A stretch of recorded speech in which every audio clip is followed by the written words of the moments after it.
Chag Sameach, L'chaim, L'chaim. I wanted to just send out a short Dvar Torah because tonight is obviously the second Chag at the end of Pesach. It's Shevii Shel Pesach, the seventh day of Pesach. And on this day it commemorates the Jews crossing over the sea where the waters split, and behind us was crushed all the Egyptians. And, all day I was thinking, well, why is it a Chag? Why are we celebrating this day? And I asked my brother and I asked Ayala what they think.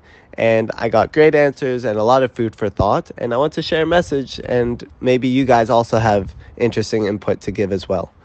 And so what we came to, what really rung true for me, was when the Jews were leaving Egypt, they were slaves. And they were being chased by their captors, by their slave masters.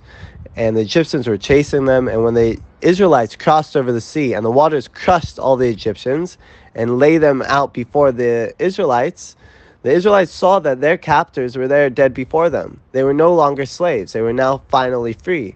And there's a huge sense of relief that comes over a person when they free themselves from something that's taken such a grasp over their life.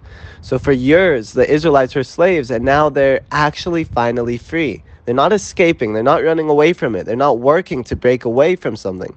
They're finally free. I would imagine it's the same thing for any person who breaks an addiction, who really feels no longer gripped by their addiction. They finally feel free. They feel a sense of relief with their life. And so that's one idea. One idea is that there's a real sense of relief. The energy of the day is the same as what it was back then. The Jews crossed over the sea, and it says that even children, babies, women, and men were all on the level of Nevi'im. They were all on the level of prophets at that time. And that's the same energy that's here today. And so this idea of breaking away from constraint, from this kind of slavery and feeling that relief is certainly present. But then when I brought it up to Ayala, she brought in something very interesting as well.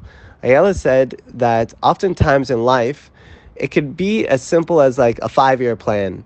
I know where I want to be in 5 years. I'm going to go to this school, get this job.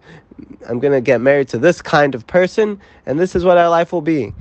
And that in itself is a constraint, be it self-imposed. But you're saying this is what the perfect image will be of my life. And when God says, no, that's not it, and turns it a different way, you didn't get into the school or you didn't get the job, you feel robbed. You feel like you're actually, things are not perfect anymore. But God is saying to you, you don't realize what perfection is. You don't even know what perfection is. I will show you what perfection is. And we realize there's two sides of the same coin here. On the one hand, something happens unexpected in a person's life, and they either think, okay, God's trying to punish me, this is terrible, I had the perfect plan, now it's ruined. Or a person thinks, I thought I knew what perfection was, but God is going to really show me what perfection is.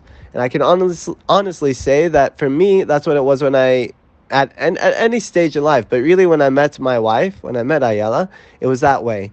Because up until that point, I thought, this person is perfect for me. No, this person is perfect for me. And then I met her and I thought, wow, I couldn't have imagined a better person in my life. And that's what it is. That's what HaShem does for us in this life. You think you have the perfect plan, and HaShem says, you don't know what perfection is. Free yourself from that constraint, and I'm going to show you what is perfection. And that's what happened to the Jews. We thought we knew how to escape. We thought we'll run away. HaShem said, let me show you how life-changing your life will be with me. And he split the sea.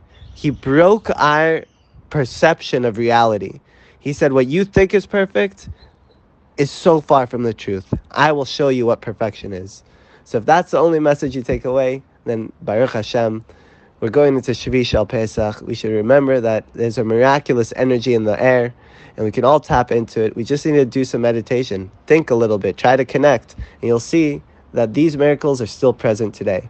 May the waters split for all of us, and we merit to see Mashiach in reality. Chag Sameach.